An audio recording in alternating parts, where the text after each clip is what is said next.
Podcast Športovo-nešportovo na podcasty Náš Zemplín.sk vám prináša Centrum kúrenia Baník a Syn. Už 30 rokov na trhu.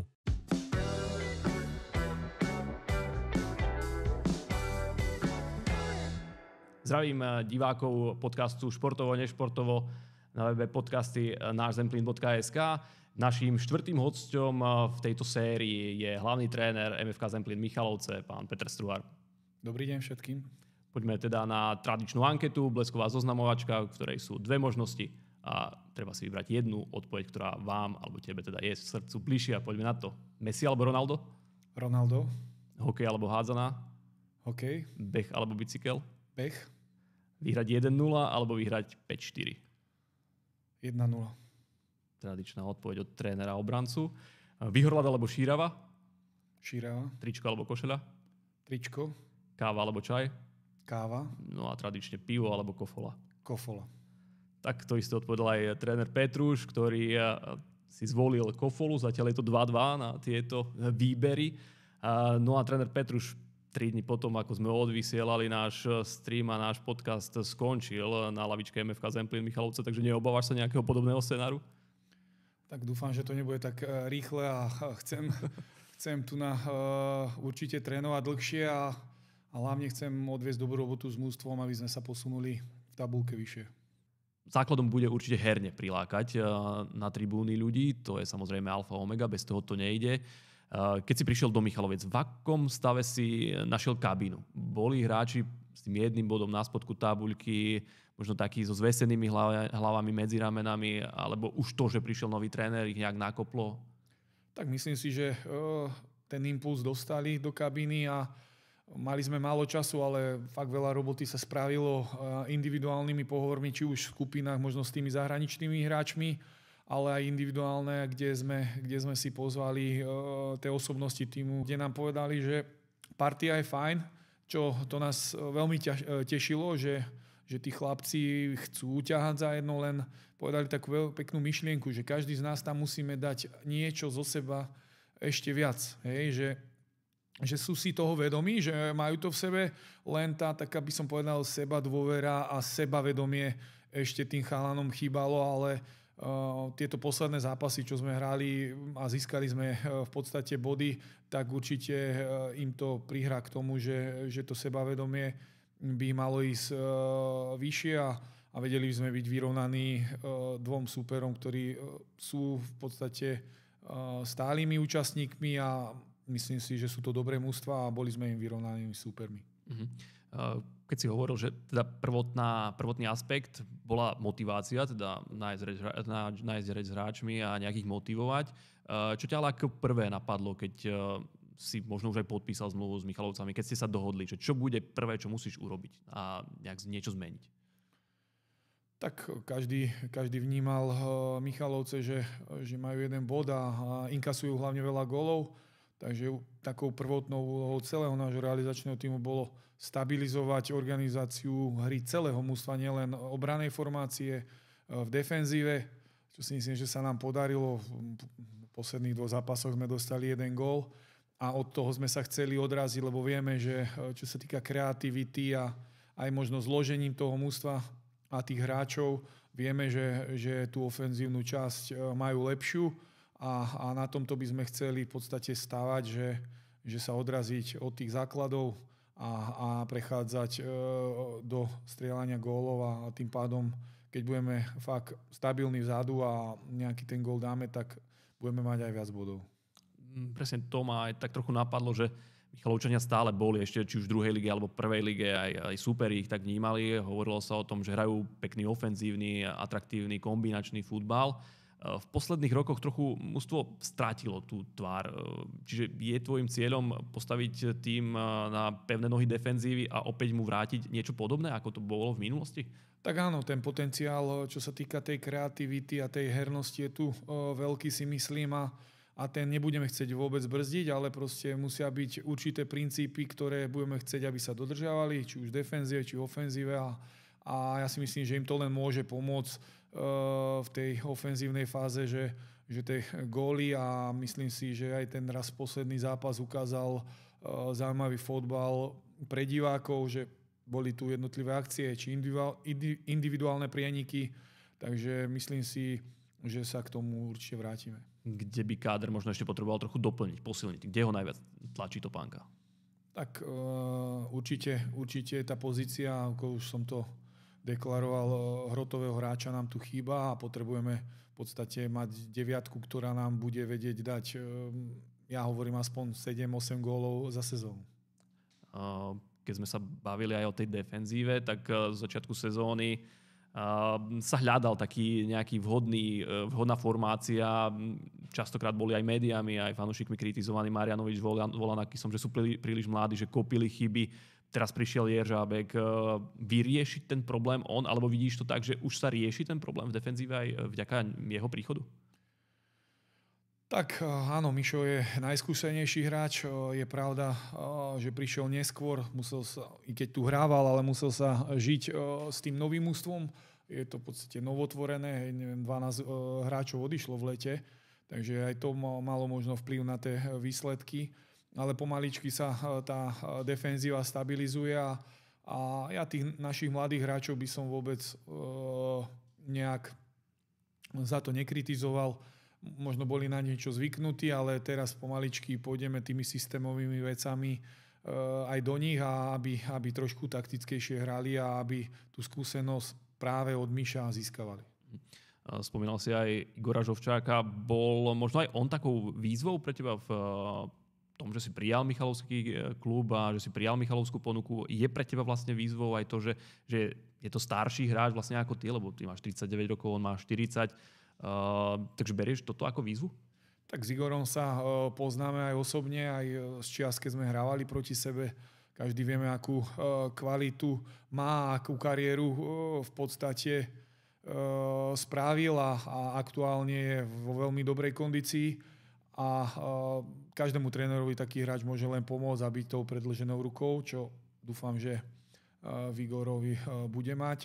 A myslím si, že či som sa na ňo nejak tešil, tak bral som to tak, že je tu hráč, ktorý je skúsený a vie mi pomôcť takisto. Keď bol Igor v našom podcaste, tak on hovoril, že pri tom kádri aj pri mladšej partnerke, že stále mladne. Tak on mladol, odkedy si ho naposledy videl? Tak musím povedať, že nechcem to nejako zle povedať, že vyzerá fakt dobre, udržiava sa na tréningoch, v podstate nemá nejaké úľavy, jedine ak má nejaké pracovné vyťaženia a dobre vedieť, že má tú mladšiu partnerku, to som nevedel, no takže musí byť v kondícii či už na ihrisku, ale asi aj v súkromí. Takže už asi vieme, prečo kvitne. Aj vy. Určite áno, tak to zázemie, ktoré každý hráč má, určite pomáha hráčovi, aby podával najlepšie výkony aj na ihrisku. Ty si pôsobil predtým v Ružomberku, kde bol ten káder hlavne zložený zo slovenských hráčov. Vlastne prakticky celý káder, celé mužstvo bolo slovenské. Teraz je to trochu inak. V Michalovciach je viacero národností. Ako si na toto zvykáš?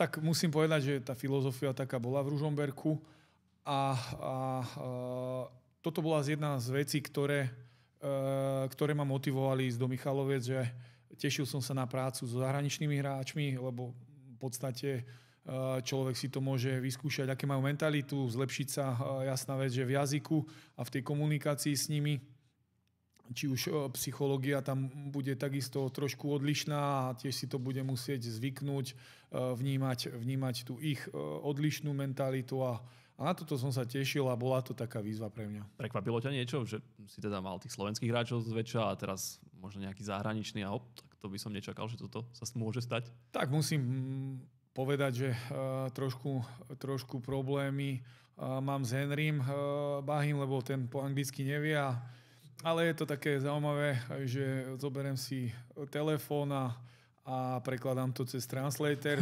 francúzštinu, lebo tam som sa ešte nedostal, ale mám priateľa na telefóne a chcem využiť jeho služby, ktorý rozpráva francúzsky.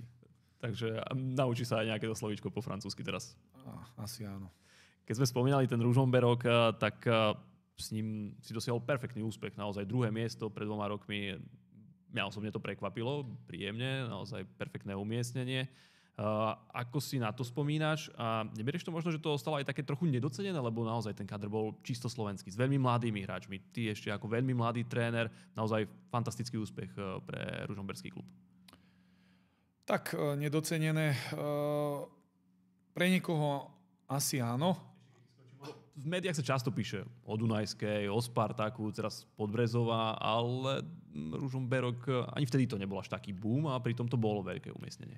Určite áno, keď si pozrieme, s akými mužstvami a ktoré mužstva v podstate skončili za nami, s akými rozpočtami a s akým hráčským kádrom, tak musím povedať, že možno toto je historicky najväčší úspech ružomberského futbalu so slovenskými hráčmi, s úplne iným rozpočtom.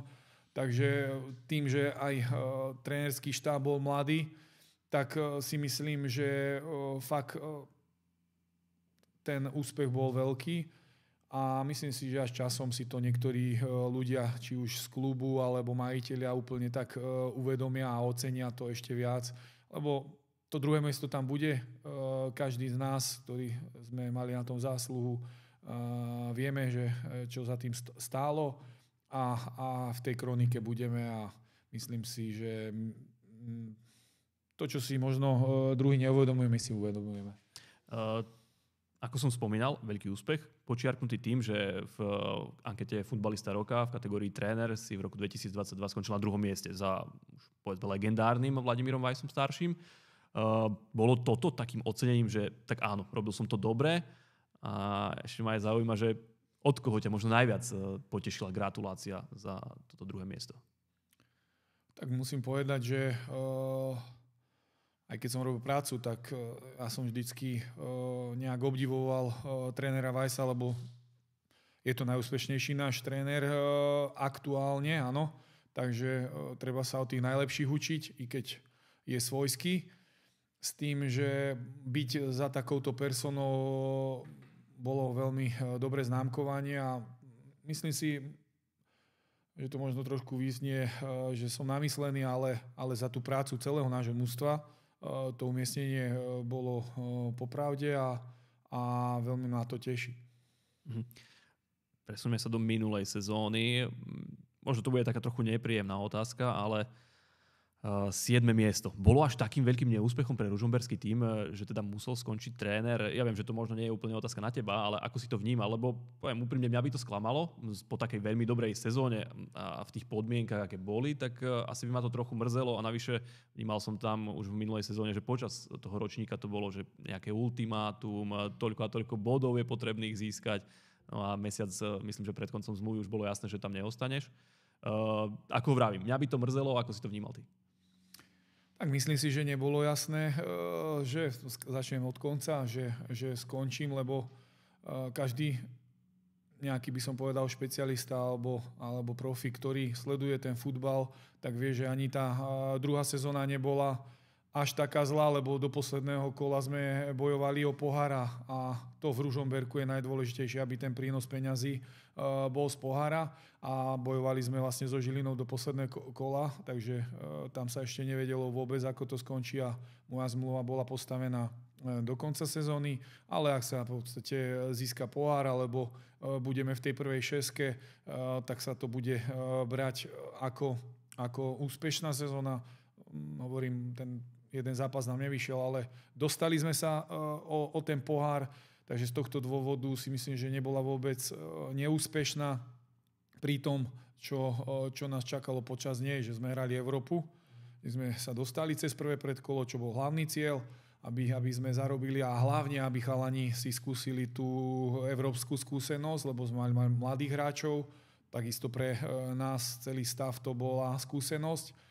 Plus, ako viete, že ten káder bol obmedzený a nám vypadlo 6 hráčov zo základnej zostavy, kde tie zranenia boli dlhodobejšie. Hej, že tam boli krížne väzy, boli tam zlomeniny nôh a svalové zranenia.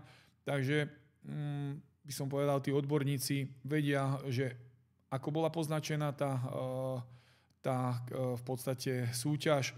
A ja musím povedať, že jar nebola vôbec zlá z našej strany, kde sa rozhodlo až v posledných tých zápasov, že nebudeme hrať v prvej šeske, ale v tej spodnej časti sme na jar podávali veľmi dobré výkony a myslím si, že sme sa dostali vlastne potom od tej poháre až do posledného kola, takže je to otázka na vedenie, či si to úplne takto zanalizovali dopodrobná, ale my určite s tým realizačným tímom sme robili všetko preto, aby sme naplnili aj ciele a boli to aj naše osobné ciele, ale niekedy sa to nedá až tak ovplyvniť a nebola to, že nejaká katastrofálna sezóna. No preto som sa pýtal, či to bol až taký neúspech, pretože ako sme vraveli, Ružomberok pracuje tiež asi v takých trochu obmedzenejších možnostiach. Nie je to Slovan, nie je to Spartak, nie je to ani Dunajská Streda a ono v každej sezóne niekto hore vyskočí a niekto potom následne zlezie, čiže ani mne sa nezdalo, že by to bol až taký veľký neúspech. Každopádne prišiel ten koniec v Ružomberku, ale zase dalo ti to nové možnosti a možnosť prísť do Michaloviec. Áno, tak sa treba na to pozerať. Je to ďalšia skúsenosť aj v rozbehnutej sezóne. Nie je jednoduché nastupovať k mužstvu, ale tak sa vyvíja ten tréner a hovorím, každá skúsenosť, možno aj s tými ultimátmi, to beriem tak, že ma niekde môže posunúť. Ja som niekde zachytil, že si mal ponuky z poľských tímov a tie dva poľské tímy, keď som pozeral tabuľku, tak sú teraz na 2 posledných miestach v 2. poľskej lige. Takže asi to dopadlo dobre nakoniec, že si sa nedostal tam, ale prišiel si do Michaloviec. Tak, myslím si, že ja som bol nejak dohodnutý z Podbeskyče, Bielsko-Biala, kde to fakt v záverečných rokovaniach stroskotalo na tom, že mesto si tam chcelo dať vlastného človeka, ani nie po športovej stránke, ale skôr, aby bol Poliak a tak. Takže tam to spadlo. Ja som ďalšie kluby nejak neriešil, lebo v podstate sme so športovou stránkou alebo zo tej športovej strany toho klubu sme boli nejak už dohodnutí, len takto to vypálilo a myslím si, že Podbeskyčie určite by nemalo byť na tom umiestnení, kde je. Bo je to veľký klub, ktorý hral aj extraklasu a myslím si, že aj vplyvom možno toho obsadenia toho trénerského stafu sú tam, kde sú a ja im prajem, nech sa im darí. A ten druhý klub som v podstate ja odmietol, lebo nebol som stotožnený nejak s tým hráckým kádrom a stave alebo v čase, kedy by som tam mal ísť. Takže tam som odmietol Chrobrých Logov ja v podstate, lebo som aj išiel na tú stáž a neboli to konkrétne veci, ktoré by sa dali riešiť. Ako si sa dostal k ponuke ísť do týmu FC Charlotte na stáž? Tak v prvom prípade to bolo o tom, že mám priateľa v podstate v Rili, čo je nejakých 250 alebo 270 mil od Charlotte, sa mi zdá, 3 hodinky, tak najbližšie mesto, ktoré hralo v MLS, nám vychádzal Charlotte, tak ten môj priateľ mi hovoril, že má tam jedného priateľa, direktora v Independent, čo je vlastne taká, by som povedal, medzi 2. a 3. ligou v Amerike, tak mi tam dal tú možnosť prísť, zoznámiť sa, dokonca prebehli cez Skype alebo Meet, teraz neviem presne, sme sa vlastne stretli cez videohovor s tým, že sme si povedali, akým spôsobom bude prebiehať ten internship, s tým, že boli veľmi vrúcni, pozvali ma na tréningovú bázu, poslali mi jednotlivé session toho tréningov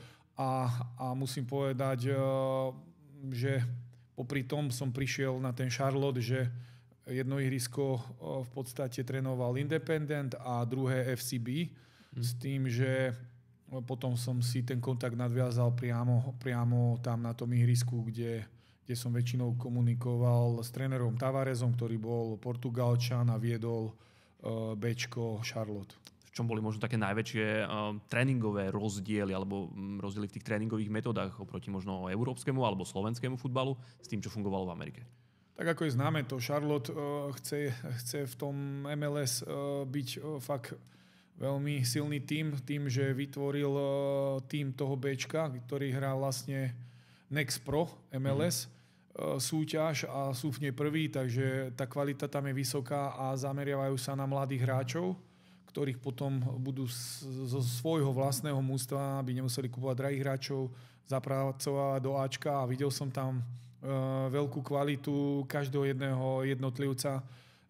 Technické prevedenie bolo výborné, skôr trošku mi tam chýbali také detailnejšie veci systémové, ale možno práve preto, či už pri Charlotte Ačku a Bčku sú Európania, taliansky tréner a portugalský, aby to do nich dostali a prvé ovocie sa vlastne dostavuje hlavne v tom Bčku, že sú prví v Next Pro a myslím si, že intenzita na tréningu bola veľmi vysoká a hráčska kvalita takisto. Keď si porovnáme tú takú paralelu, že sme hovorili o 3 silných tímoch v Charlotte, tak 3, samozrejme na menšom piesočku, kvalitné tímy sú aj v samotných Michalovciach. Či už je to Juventa, niekoľkonásobný slovenský šampión žien hádzanej, potom samozrejme Dukla Michalovce, ktorá má v poslednej dobe výborné výsledky, hrá Extraligu 5. sezónu, veľa fanúšikov, no a samozrejme Zemplín. 9. sezóna, ak sa nemýlim, medzi slovenskou futbalovou elitou.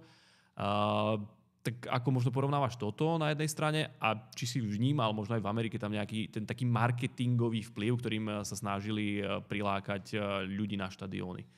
Pretože vieme, že v Michalovciach je trochu problém s fanúšikmi na tribúnach, tak či aj toto nejak si obkúkal? Tak v prvom rade musím povedať, že mesto Michalovce už len tým, že je to športovým mestom, vnímajú všetci ľudia na Slovensku, čo je veľmi dobré.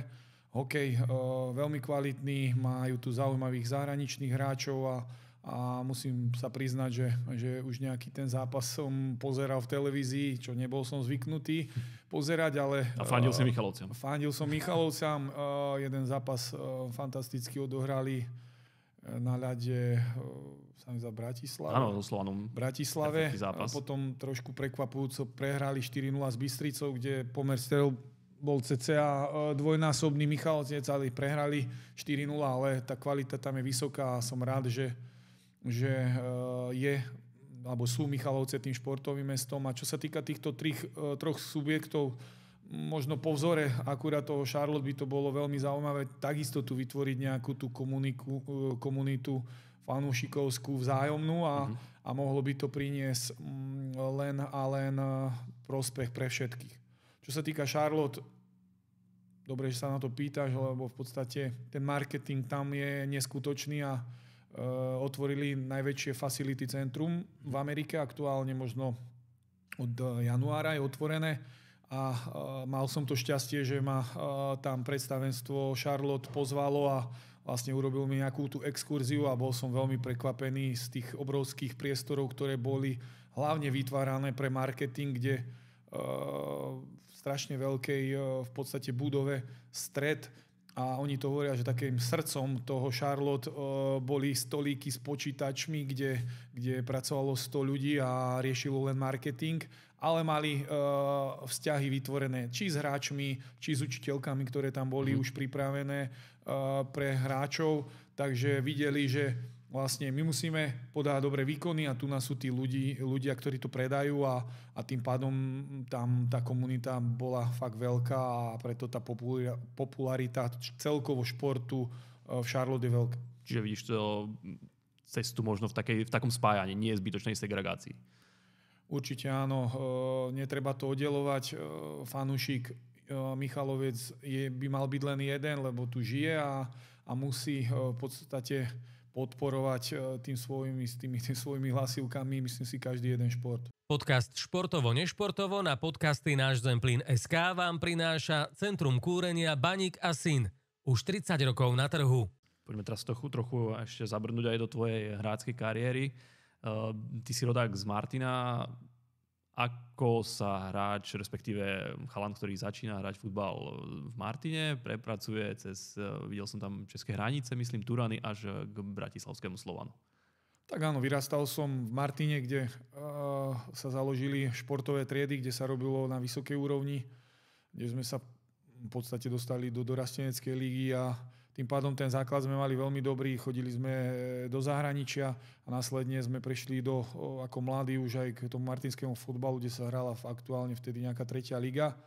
No a nejaké tie skúsenosti boli, ale vždy som mal nejaký ten cieľ, že ak si to tak dobre pamätám, že chcel by som si zahrať ten taký profesionálny profesionálny futbal a to je veľmi dôležité aj pre našich hráčov vždy, aby mali motiváciu a cieľ, že si zahrať aspoň tú druhú lígu Slovensku. Že keď to už robím, tak nech profesionálne za dobrý klub. No a paradoxne musím priznať, možno ty to ani nevieš, že najprv v podstate som dostal ponuku ísť na skúšku do Senca, kde tiež hrali druhú ligu, kde boli majitelia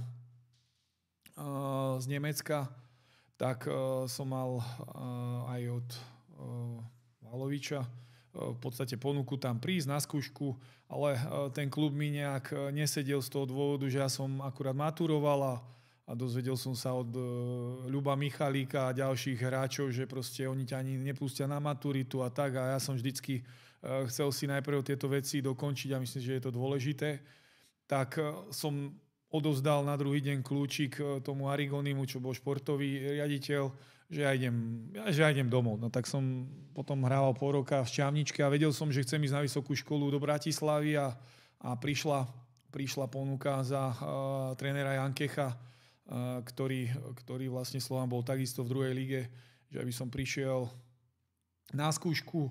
A musím povedať, že to bolo také zaujímavé, že prišiel som na skúšku zo 4. ligy, 3. ligy a do Slovanu a celkom som sa tomu trénerovi zapáčil, za čo mu ďakujem a bolo to také zaujímavé, že na tú skúšku som prišiel a po jednom zápase s Báčom sa mi zdá to bolo všetko v poriadku, ale tak ja som nevedel, som bol chlapec Martina z dediny, kde som ešte predtým hrával, tak som išiel na internát, lebo som už chodil na tú školu a myslel som si, sa neozvali, tak nič. No, tak som viedol ten študentský život taký, ako sa vedie v Mlynskej a na druhý deň mi volá Švehlík po takej dosť ťažkej akcii, ktorú sme mali na vysokej škole, že zajtra hráme proti Interu na Umelke v podstate. No, musím sa priznať, že vtedy som vlastne za celý deň nič nezjedol, lebo som len vyvrátil.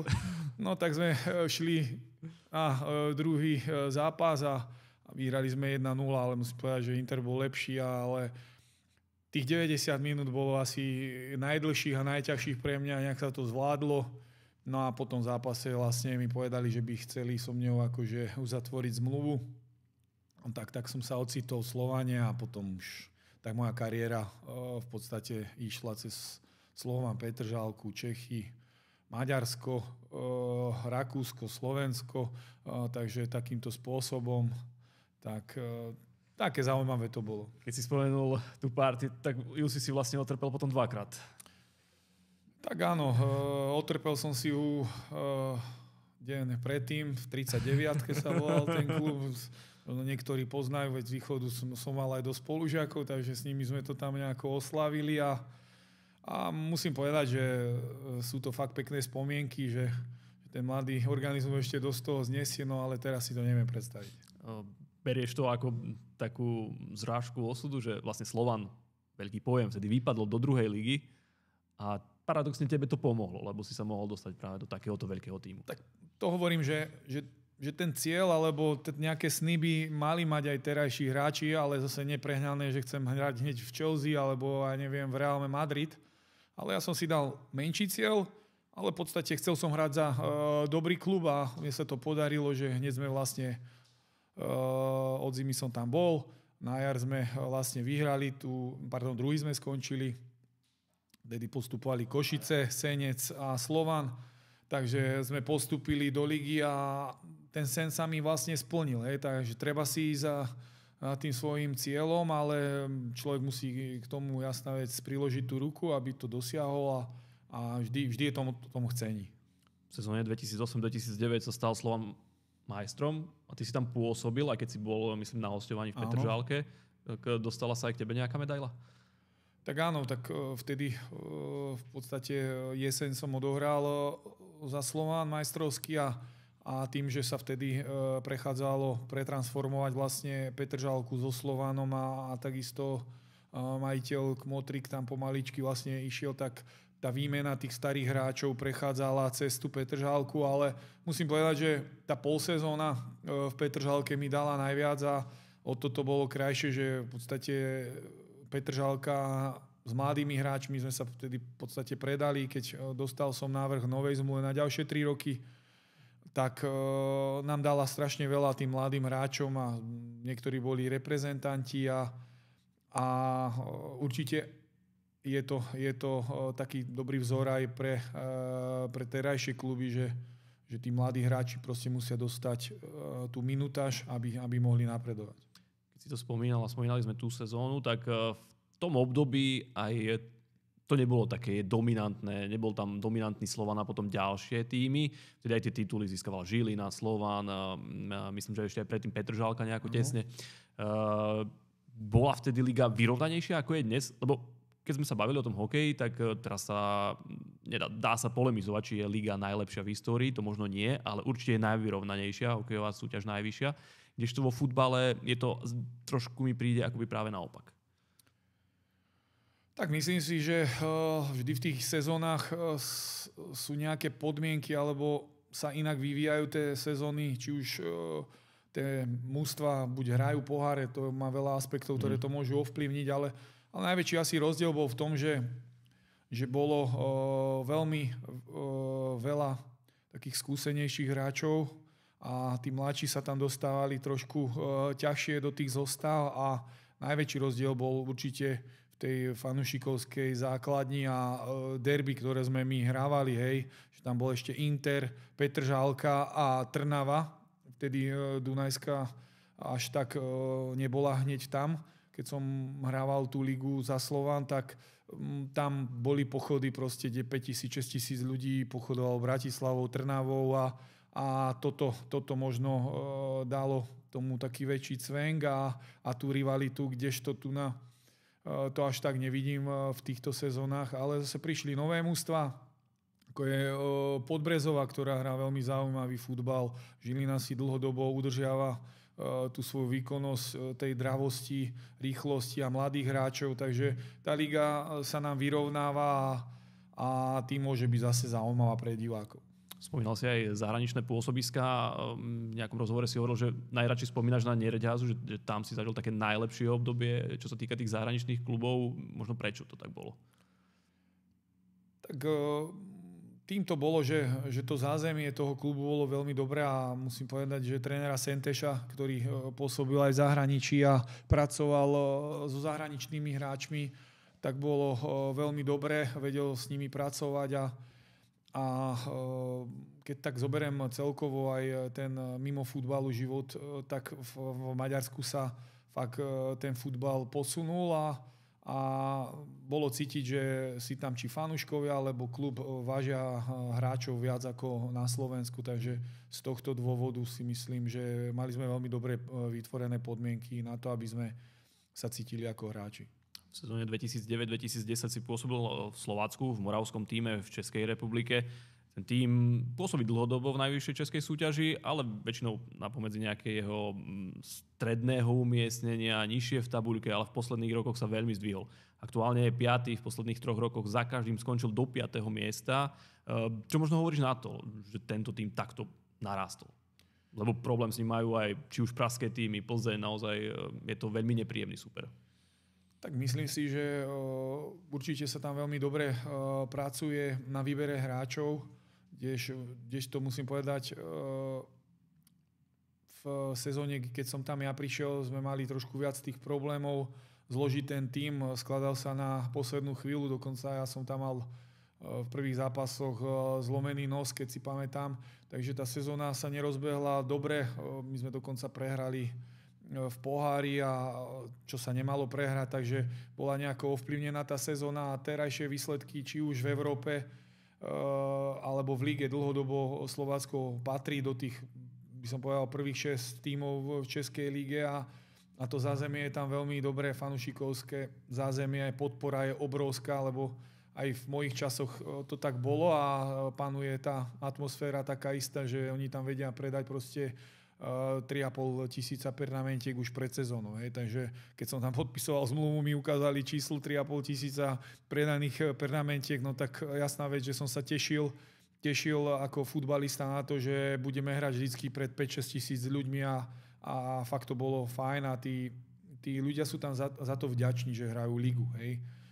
toto bolo na tom také pekné. No, už to musí byť veľká motivácia. Vrátim sa teraz k jednej veci ešte tak na záver, že teda si rodákom z Martina, spomínali sme Michalovce ako mesto športu. Nemrzí ťa, že v Martine teraz momentálne hokej padol vlastne až do 3. najvyššej súťaže futbal dlhodobo mimo prvé dve top súťaže. Ako toto vnímaš? Tak Martin bolo mesto, ktoré malo v podstate všetky športy. Od hádzanej, boxu, hokeja, futbalu, chodilo 10 000 ľudí na zápasy, takže bolo to zapričnené tým, že okolo futbalu a celkovo športu boli strojárne, ktoré vedeli v podstate či už zohnať hráčov, ale hlavne finančne podporiť ten šport a aktuálne to mesto sa nestáva tak k tomu, aby ten šport tam mohol v podstate existovať na vysokej úrovni.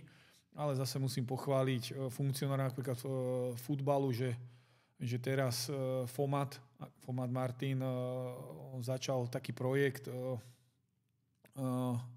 vybudovania viac mládežníckych družstiev, ako bolo zvykom, keď je tam dosť tých mládežníckych družstiev, ale vznikajú tam 4 dorasty, kde možno poznajú ľudia. Mišo Hanek, ktorý pôsobil aj v lige, tak to tam zobral ako koordinátor a manažér toho všetkého a už teraz pomaličky tie výsledky sa vyskytujú v tom, že budú chcieť tiež tam vytvoriť akadémiu, ako je tu na Michalovciach a takisto Ačko zobral Noroguľa, Aďov brat, ktorý pôsobil so Staňom, takže aktuálne chcú ísť tou filozofiou mladých hráčov a chcú viac zapracovať hráčov, možno tých starších, ktorí hrali ligu niekedy predtým a zapracovať ich do martinského futbalu. Takže dúfam, že bude lepšia budúcnosť a ten hokej je to škoda, lebo musím povedať, že Martin bol takým hokejovým mestom. No, tam bola veľká fanúšikovská základňa, takisto víťaz kontinentálneho pohára. Ešte keď sa vrátim k jednej veci, prestúpil si v mladom veku do bratislavského Slovana, podobne ako Matúš Vojtko odišiel z Michaloviec do Slovana tiež 21-22 ročný. Čo by si mu poradil? Alebo čo by si ty teraz, 39-ročný Peter Struhár, poradil Petrovi Struhárovi, keď mal 20, 21, 22? Tak ja som sa hlavne ani možno by som si nič neporadil, len tam bola taká vec, že keď som prestupoval do toho Slovácka, ja som dostal návrh zmluvy na ďalšie 3 roky a sami vieme, že aké to obdobie bolo. Mal som dobrú polsezónu v Petržalke, kde sme 7 zápasov nedostali gól, 9 zápasov sme neprehrali, takže tam sme mali fantastickú šnúru za trénera Hypa.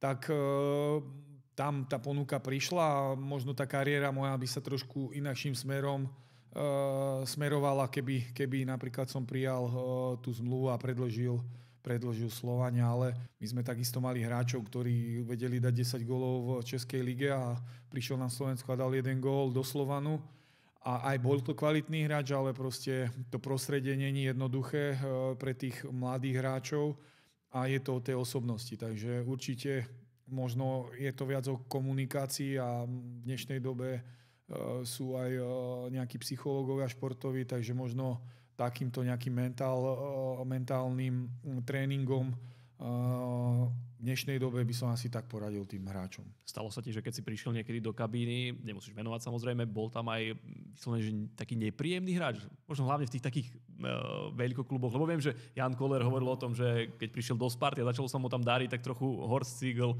na ňo pozeral bokom a sa mu to nepáčilo. Musím povedať, že možno niektorým to bude známe mená, že ja som akurát sedel medzi takými osobnosťami, že po pravici som mal Maťa Ševelu, ktorý ma neraz topil v bazéne. Po ľavej strane som mal Peťa Polgara, ale z tej kabíny taký najväčší šéf a taký, keď povedal niečo, že ty sopliak, prečo, keď je aj pol metra za čiarou, nehráš, keď to tréner nepovie, že v podstate bol Rastio Tomovčík a ten sa mi zdá je odtiaľ to niekde z Michaloviec. Takže Rastia si tak berem, že tam to meno mi rezonuje, že ten mi robil najviac zle. Hej.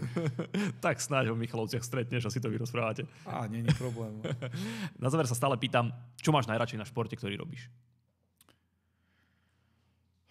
Tak v prvom rade ten futbal je neskutočný fenomén a mal by sa hrať pre tých fanúšikov, ale berem to tak, že je to kolektívna hra a sila dať ten kolektív do jedného celku a ťahať, tak asi to sa mi na tom najviac páči. Ďakujem veľmi pekne, že si prijal naše pozvanie. Prajem veľa zdravia, veľa úspechov a pohody v osobnom živote a hlavne nech sa ti podarí zachrániť MFK v najvyššej súťaži. Ďakujem. Vážení diváci, to je všetko zo 4. dielu podcastu Športovo, nešportovo. Tradične pre vás máme aj súťažnú otázku, v ktorej sa pýtame teda, čo uprednostňuje tréner Peter Struhár, či je to víťazstvo 1-0 alebo 5-4. Odpovede zasielajte na mail podcast@nášzemplyn.sk. No a my sa tešíme na ďalšie časti, ktoré budete sledovať spoločne s nami. Podcast Športovo, nešportovo na podcasty Náš Zemplyn.sk vám prináša Centrum kúrenia Baník a Syn. Už 30 rokov na trhu.